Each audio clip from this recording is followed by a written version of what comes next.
Hey there, Tony Gentilcore here again. I'm just being a doofus.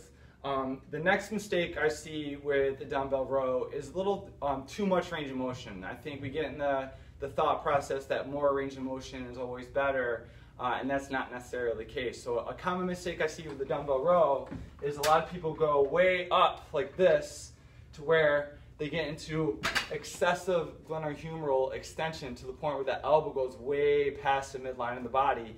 And that can make it so the shoulder kind of dumps forward, goes in a little too much, the shoulder blade's going a little too much anterior tilt, and we start to get that anterior glide of the humeral head, which isn't going to bode well for the anterior stability or front stability of the shoulder, and it could lead to some shoulder issues down the road.